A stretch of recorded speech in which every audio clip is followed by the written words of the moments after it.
Seigneur, avec toi, nous irons au désert, poussés comme toi par l'Esprit, et nous mangerons la parole de Dieu, et nous choisirons notre Dieu. Seigneur, nous irons au désert pour guérir. Bien-aimés dans le Seigneur, loué soit Jésus-Christ, et bienvenue dans Dies Domini. Comme des pèlerins, nous partons à la suite de Jésus au désert pour ne choisir que Dieu et n'avoir une foi solide qu'en sa parole afin de vaincre le mal. Chers amis dans le Seigneur, quel enseignement pour nous, chrétiens, en ce premier dimanche de Carême. C'est tout de suite dans Dies Domini.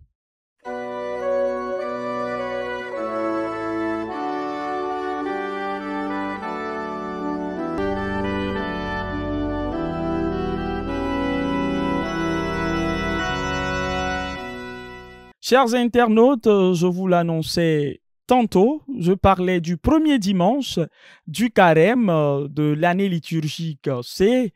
Nous sommes dans l'année 2025 et pour nous aider, pour nous guider dans cet exercice de réflexion, de commentaires, des tests liturgiques de ce premier dimanche du temps de carême de cette année liturgique C, nous avons une très grande joie d'accueillir le révérend Père Justin Dikounou, qui est prêtre de la Société des missions africaines. Il est formateur au séminaire SMA de philosophie à Gorée. Père Justin, soyez la bienvenue. Merci beaucoup. Merci. Et nous sommes très contents de vous écouter, nous guider dans cet exercice pour comprendre réellement ce dont il est question pour ce premier dimanche de carême. Merci. Merci beaucoup. D'accord. Chers amis, vous l'aurez compris, nous sommes en compagnie du Père Justin Dikounou de la Société des missions africaines. Père Justin, voilà l'Église Notre Mère, éducatrice, en ce premier dimanche du temps de carême, nous propose de méditer l'Évangile selon Saint Luc au chapitre 4 du 1er au 13e verset. Et comme nous avons l'habitude de le faire, nous allons vous demander humblement de nous faire lecture de cet évangile. Alors, l'Église nous propose l'évangile de Saint Luc. Luc, chapitre 4e, verset 1er à 13. En ce temps-là, après son baptême, Jésus, rempli d'Esprit Saint, quitta les bords du Jourdain. Dans l'Esprit, il fut conduit à travers le désert, où pendant 40 jours, il fut tenté par le diable. Il ne mangea rien durant ces jours-là. Et quand ce temps fut écoulé, il eut faim. Le diable lui dit alors: si tu es fils de Dieu, ordonne à cette pierre de devenir du pain. Jésus répondit: il est écrit, l'homme ne vit pas seulement de pain. Alors le diable l'amena plus haut et lui montra en un instant tous les royaumes de la terre. Il lui dit: je te donnerai tout ce pouvoir et la gloire de ces royaumes, car cela m'a été remis, et je le donne à qui je veux. Toi donc, si tu te prosternes devant moi, tu auras tout cela. Jésus lui répondit: il est écrit, c'est devant le Seigneur ton Dieu que tu te prosterneras. À lui seul, tu rendras un culte. Puis, le diable le conduisit à Jérusalem. Il le plaça au sommet du temple et lui dit: si tu es fils de Dieu, d'ici jette-toi en bas, car il est écrit, il donnera pour toi à ses anges l'ordre de te garder. Et encore, ils te porteront sur leurs mains, de peur que ton pied ne heurte une pierre. Jésus lui fit cette réponse: il est dit, tu ne mettras pas à l'épreuve le Seigneur ton Dieu. Ayant ainsi épuisé toutes les formes de tentation, le diable s'éloigna de Jésus jusqu'au moment fixé. Acclamons la parole de Dieu. Louange à toi, Seigneur Jésus. Merci, Père Justin, pour la lecture de l'Évangile. Et pour commencer déjà à comprendre cet Évangile, c'est-à-dire dès l'entame de notre exercice de réflexion, Père Justin, pouvez-vous nous situer cet Évangile dans son contexte? Merci beaucoup, merci. Je pense que l'évangile de ce dimanche a été bien choisi. Et comme contexte, nous sommes avec Saint Luc et cet évangile se situe, si je peux le dire, dans un contexte général qu'on appelle préparation du ministère de Jésus.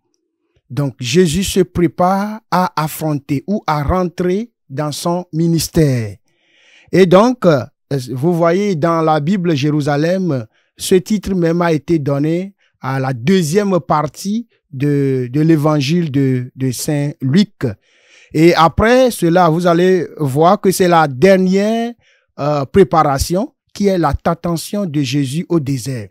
Et après cela, Jésus va commencer son ministère à Galilée avec le discours inaugural qui dit « L'Esprit du Seigneur est sur moi parce qu'il m'a consacré par onction ». Luc chapitre 4, 18 à 20. Alors, pour résumer, nous sommes dans un contexte de préparation pour le ministère de Jésus, pour commencer le ministère. Donc, c'est ce que je pourrais dire par rapport au contexte de l'évangile du jour. Oui, mon père, on voit déjà dès le premier verset que Jésus fut rempli de l'Esprit Saint qui se retire au désert. Oui. Et en quoi cette préparation spirituelle est-elle essentielle avant de faire face à la tentation? Oui, dans la vie ordinaire, ça c'est un exemple, hein, dans la vie ordinaire, pour affronter une situation, une nouvelle situation, il est très intéressant, sinon il est recommandé de se retirer, de faire une préparation. Voilà, donc c'est dans ce sens-là. Jésus, avant de commencer son ministère, moi-même avant de venir ici, j'ai déjà lu l'évangile du jour, avant de venir. Voilà, Jésus aussi, avant de commencer son ministère, il doit rentrer dans l'intimité de son Père pour renouveler ses énergies avant d'affronter. Voilà, c'est dans ce sens-là. Mais ce qui est beaucoup plus, ce qui est un peu caché ici, quand vous voyez l'évangile, dès le début, on dit, en ce temps-là, après son baptême. Alors, bien avant ce test, si nous parlons de préparation, il y a d'abord le baptême de Jésus, il y a généalogie de Jésus et avant la tentation. Donc, il y a des événements qui se sont succédés avant la préparation. Et l'expérience de désert, tentation au désert, c'est une tentation contre la foi. C'est pourquoi on a invoqué d'abord le baptême dès le début. Jésus baptisé, ça devient un homme, une personne de foi. Il est rentré dans le sacrement de l'Église, ou bien ce que nous appelons sacrement dans l'Église, et il va affronter maintenant les difficultés qui sont liées, qui sont dans ce sens-là. Nier sa foi, nier Dieu, nier toutes les promesses. Voilà, ce sont voilà. Donc, c'est dans ce sens-là que on peut situer vraiment l'évangile. Alors, mon père, on voit Jésus qui part au désert. Oui. Souvent, le désert dans la Bible, on comprend que c'est un lieu symbolique dans la Bible. Et pourquoi il se retire dans le désert et quelle signification spirituelle pouvons-nous comprendre par le fait de se déplacer au désert dans ce contexte précis? Le désert dans la Bible, c'est un lieu où se trouvent les démons. C'est un lieu où il y a soif, c'est un lieu où il y a sécheresse, c'est un lieu où il y a manque d'eau. Quand nous voulons nous rappeler un peu de l'histoire du peuple d'Israël qui quitte l'Égypte, voilà, marche au désert. Donc c'est un lieu de peur. Quand on évoque le désert, c'est un lieu de peur. Jésus, en se retirant au désert, transforme ce lieu. Le désert n'est plus seulement un lieu de peur, mais aussi c'est un lieu de rencontre avec Dieu. Donc, Jésus, en se retirant au désert, d'abord, il veut effacer ce nom, cette image du désert qui est comme un lieu. Quand tu vas au désert, vraiment, tu vas affronter les difficultés, tu vas affronter des situations dramatiques, bien sûr. Mais Jésus, en plus de cela, dit que non, c'est le lieu où on fait cœur à cœur avec Dieu, où on rencontre Dieu. Et cette rencontre n'est pas sans épreuve. L'Évangile nous montre vraiment que en rentrant dans l'intimité du Seigneur à travers le désert, il faut aussi se rappeler des épreuves. Cependant, la grâce de Dieu est quand même là. Merci. Cependant, la grâce de Dieu est quand même là. Oui. Venons-en en fait à l'événement majeur de cet évangile, la tentation. Oui. On voit Jésus qui est tenté par Satan de trois manières, 3 fois successives. D'abord par la faim, ensuite par la gloire du monde et puis après par le pouvoir. Père Justin, comment donc comprendre chacune de ces tentations? Merci beaucoup. Il faut dire que cette tentation, c'est le grand combat. C'est ce qu'on appelle le grand combat de Jésus. Et nous invite déjà à entrer d'abord dans notre propre combat. Voilà, Jésus a devancé pour nous inviter à rentrer dans notre propre combat. Et cela nous invite que la vie chrétienne n'est pas aussi faite de joie seulement, mais il faut aussi des fois des épreuves. Et si nous voulons rentrer un peu, nous voulons prendre un peu les tentations une par une. D'abord, nous avons la faim. La faim, et c'est la tentation du peuple d'Israël au désert, qui a manqué du pain. Et mais Jésus veut nous montrer ici que l'homme ne vit pas seulement du matériel, mais ce qui est plus, c'est la volonté de Dieu. Nous devons vivre avec la volonté de Dieu et non seulement du matériel. Ça, c'est la première signification de la tentation de faim. Et l'autre tentation, c'est le pouvoir. C'est le pouvoir. Le texte dit, je te donnerai tout ce pouvoir et la gloire. Donc, le pouvoir, ne rien faire et acquérir beaucoup de choses. Alors, le Seigneur nous invite que, attention, il faut faire vraiment attention. La gloire, honneur, le pouvoir, c'est bon, mais il faut faire vraiment attention. Et c'est comme ça, le diable utilise ce qui nous plaît davantage pour nous piéger. Il nous présente ce qui est faux comme c'est ça qui est vrai pour pouvoir nous attraper. Et la dernière tentation, si tu es le Fils de Dieu, ici, jette-toi. Voilà, ça c'est la tentation qui nous guette tous. Vous voyez, nous demandons au Seigneur d'être autre chose que ce qu'il est, d'être ce que nous voulons. Tu vois que Jésus sera vraiment émerveillé, hein, on le dit. Quand Jésus saute du haut du toit et puis il tombe sans blessure, mais c'est un spectacle. Mais Jésus, en voyant ça, non. Il faut se faire petit. Il faut se laisser conduire par Dieu. Il faut l'humilité. Il faut s'abaisser. Il faut la pauvreté. Bien qu'il y a donné. Aujourd'hui, on nous propose des choses. Quand tu donnes ta vie, tu sacrifies ta vie, tu sors avec telle personne, tu vas gagner tel travail. Tu vas gagner tel travail. C'est la gloire. Mais est-ce que j'arrive à dire qu'au nom de mon Dieu, je ne vais pas m'engager dans cette situation-là. Quel que soit l'honneur, la gloire, au nom de mon Dieu, je ne vais pas m'engager. Non. Aujourd'hui, nous voyons les chrétiens qui disent, par les tentations qui nous voyons les chrétiens qui demandent, si tu es Seigneur, voilà, comme Satan, si tu es Seigneur, que je réussisse à mon concours. Il y a des prières comme ça. Si tu es Seigneur, que je réussisse à mon concours, que je gagne ce boulot. C'est la même question que Satan pose. Si tu es fils de Dieu, transforme ce pain. Si tu es fils de Dieu, saute-toi. Alors, c'est une interpellation pour cette tentation. Alors, soyons humbles, ne cherchons pas trop de pouvoir et que notre vie ne soit pas seulement un résumé du matériel. Voilà, c'est ce à quoi cette tentation nous interpelle. Voilà. Justement, mon père, votre explication, qui, ma foi, est assez riche, m'amène à vous demander de le fortifier plus avec les réponses de Jésus aux tentations de Satan qui nous marquent beaucoup. Oui. Mais je voudrais également savoir en quoi ces réponses de Jésus sont-elles significatives pour notre vie chrétienne aujourd'hui? Oui, Jésus dit, si nous prenons les tentations une à une, il est écrit, l'homme ne vit pas seulement de pain. Ça, c'est la première réponse du Seigneur. L'homme ne vit pas seulement du pain. Oui, ce que tu nous proposes, si nous voulons actualiser cette parole, ce que tu me proposes, c'est bien. Ça peut me changer. Ça peut me transformer. Ça peut changer mon histoire. Mais est-ce que c'est la volonté de Dieu? Est-ce que ça seulement suffit pour vivre éternellement?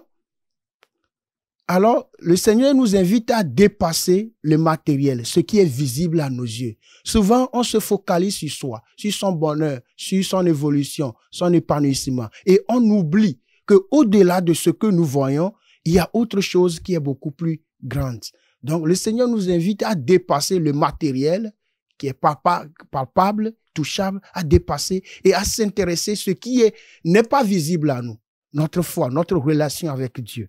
Et le deuxième, c'est « Je te donnerai tout ce pouvoir et la gloire. » Oui, et Jésus répond « Il est écrit, c'est devant le Seigneur ton Dieu que tu te prosterneras et à lui seul. » À ce sujet, le Seigneur nous invite à l'humilité.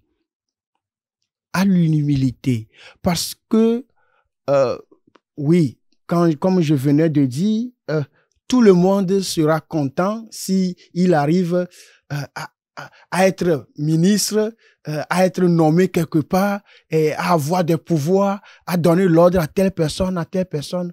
Mais si tu es ambitieux pour trouver toutes ces choses-là, il faut savoir que tu finiras par sacrifier ta vie même. Et Jésus ici, pour dominer la réponse de Jésus, la réponse de Jésus qui il est écrit, c'est devant le Seigneur ton Dieu.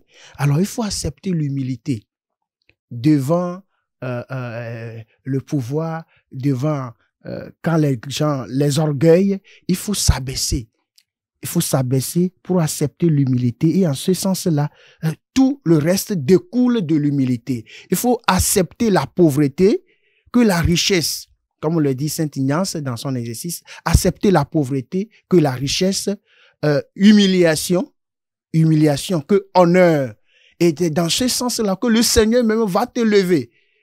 Ce que Satan nous propose, ce sont des choses déguisées, hein? Voilà. Ce ne sont pas les vrais. Ce sont des, on dirait que on a pris de l'or, l'eau de l'or, je ne sais pas, et puis on a essayé de déguiser l'objet et ça brille. Nous pensons que c'est de l'or qu'on nous présente. Mais finalement, ce n'est pas de l'or. C'est lorsque tu vas accepter. Ce qui brille n'est pas de l'or. Exactement. Voilà. Donc, le Seigneur nous invite vraiment que devant, là où il y a le pouvoir, là où les gens se gonflent, il faut utiliser humilité pour contredire, pour controverser l'ennemi. Il faut utiliser la pauvreté. Quand il te propose la richesse, choisis la pauvreté. Quand il te propose le pouvoir, choisis humilité. Et c'est dans ce sens-là que tu peux facilement vaincre l'ennemi. Voilà. Un autre point sur lequel qui semble important de mettre la lumière, c'est les stratégies qu'utilise Satan. Oui. On voit au désert que Satan utilise l'écriture pour tenter Jésus. Et à Jésus de répondre également par des passages bibliques. Pourquoi donc Jésus répond également par des passages bibliques? Que devons-nous comprendre par ce dialogue? Oui, ça c'est une interpellation pour nous les chrétiens d'aujourd'hui. Nous les chrétiens, surtout nous les chrétiens catholiques, à lire la Bible. Et pour affronter un homme fort, il faut d'abord connaître les stratégies possibles de cet homme. Satan, celui que nous nommons Satan, le menteur, utilise la Bible pour se défendre, pour nous convaincre. Aujourd'hui aussi, il y a des faux. Nous trouvons les faux prophètes qui sont là, qui utilisent les mêmes paroles de Dieu. Voilà, c'est la même chose. Mais Jésus nous dit que nous ne pouvons pas les rejeter comme ça en l'air. Ce que tu dis, c'est faux. Non, il faut renforcer ce que tu dis à travers les passages bibliques. Donc, nous sommes appelés à lire, à s'intéresser à l'écriture. Ça, c'est clair. Je pense que c'est un message fort pour nous à lire l'écriture, à scruter l'écriture. Voilà. Père Justin, il faut pas surtout oublier, je l'ai dit au niveau du premier verset, Oui. que Jésus était rempli de l'Esprit Saint avant de se retirer au désert. Oui. Alors, quel rôle joue l'Esprit Saint dans ce combat spirituel pour Jésus, et aussi comment l'Esprit Saint peut-il nous aider, nous chrétiens aujourd'hui, dans notre propre combat spirituel? Oui, l'Esprit est en œuvre et l'Esprit agit. Mais des fois, Dieu aussi veut nous voir si nous pouvons l'aimer indépendamment de ce qu'il nous fait. C'est-à-dire ce que lui-même il est. Est-ce que j'aime Dieu parce qu'il est Dieu, ou bien j'aime Dieu parce qu'il fait des choses?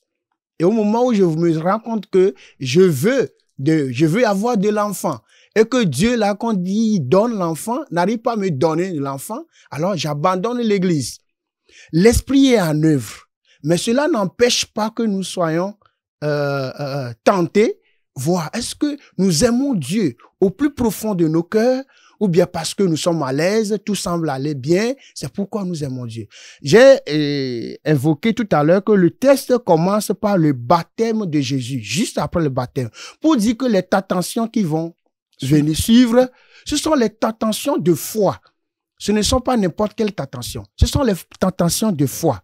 Et ce que Satan propose, c'est de nier Dieu. C'est de nier l'esprit là que, vous voyez, Jésus rempli de l'Esprit Saint. Comment un homme rempli de l'Esprit Saint peut être encore tenté par le mal?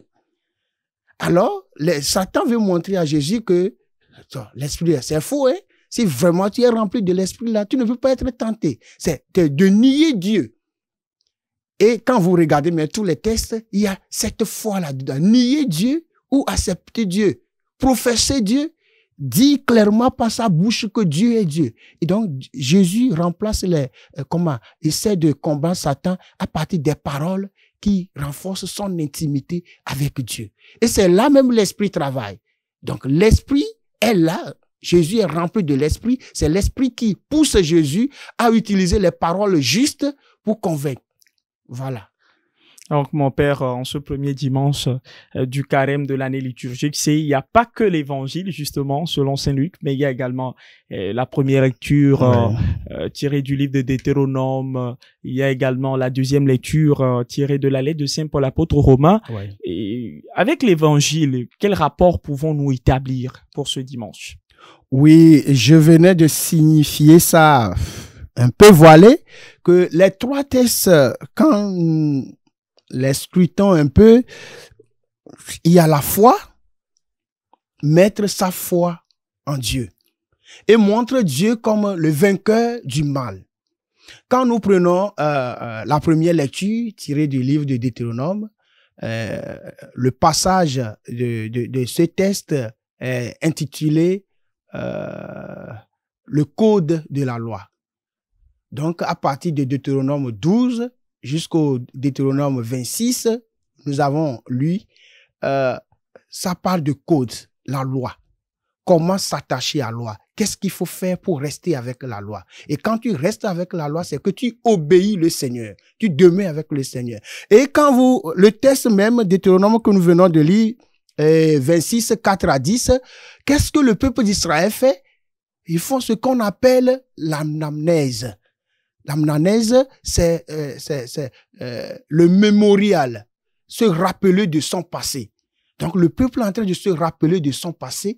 Nos pères ont fait comme ça, ont été esclaves en Égypte, Dieu les a sauvés, ils sont devenus un grand peuple, voilà ce Dieu. On dit quand tu prends ton offrande, donne l'offrande au prêtre, le prêtre dépose l'offrande devant l'autel, Et toi, tu fais cette anamnèse-là, le rappel, souvenir-là, pour rappeler ce que Dieu a fait à nos pères dans l'histoire, pour que tu t'attaches à la foi de tes pères. Donc, c'est cette foi-là. Dans Saint Paul, lui, était clair. Cette foi, il ne s'agit pas seulement de croire, je crois, non. Il faut professer, il faut confesser, il faut affirmer la foi. C'est ce que Saint Paul dit. Et c'est ce que Jésus a bien fait. Il a affirmé sa foi par des paroles qu'il utilise pour répondre à Satan. Non, faut pas tenter Dieu. Faut faire la volonté de Dieu. Donc, la foi s'affirme. Tu crois dans ton cœur, mais c'est bien que tu prononces cette foi aussi pour dire que j'aime mon Dieu, je m'attache à lui. Donc, c'est la foi qui parcourt les 3 tests du jour. Bien. La foi au cœur de ces 3 tests de ce premier dimanche. Père, pour terminer ce commentaire et cette compréhension des tests liturgiques de ce dimanche, ma toute dernière question, c'est de savoir ce qu'on peut déduire de la nature, de la mission de Jésus et son rôle en tant que sauveur. Jésus, il est sauveur, il est vainqueur du mal. Il n'a pas succombé au péché, à la tentation du diable. Alors, il nous invite aussi à faire confiance en Dieu, à aimer Dieu pour ce qu'il est. Et sans cela, si on n'a pas un amour élevé de Dieu, on ne peut pas résister. Quand, supposons, entre nous et mon frère, si on te présente, tu es ici à SMA TV, supposons que une autre télévision t'appelle avec des millions, alors que tu ne gagnes même pas le cas ici. Mais si tu aimes SMA TV pour ce qu'est la TV, même si on te propose des millions, tu ne vas pas quitter. Mais si tu aimes parce que c'est ce que tu gagnes et qu'ailleurs on te propose quelque chose qui est plus élevé que ceci, ça c'est vite fait. Alors Jésus, à travers cette tentation, nous invite à aimer profondément, à développer un amour profond de Dieu. Et c'est en seule condition, la seule condition pour rester et demeurer éternellement avec le Seigneur. Merci donc, Père Justin Dikounou, prêtre de la Société des Missions africaines, pour nous avoir aidés, pour avoir éclairé nos lanternes sur ce que c'est que le premier dimanche du temps de carême de cette année liturgique C. Merci beaucoup, Père Justin, d'avoir bien voulu être là sur ce plateau de SMA TV avec nous pour continuer l'œuvre d'évangélisation. Et nous transmettons nos salutations les plus fraternelles à toute la communauté du séminaire et à tous les séminaristes d'Agoriquet. Merci, je vous remercie pour m'avoir associé à cette émission. Je suis très content et que Dieu vous bénisse. Amen. Bien-aimés dans le Seigneur, nous sommes arrivés au terme de cette émission. Nous retenons que même dans toutes les situations, devant les épreuves, dans la tentation, n'oublions pas que nous ne sommes pas seuls. Nous sommes fortifiés de l'Esprit de Dieu. Nous devons avoir confiance en Dieu. Nous devons mettre notre foi dans le Seigneur parce que seul dans le Seigneur, nous vaincrons le mal.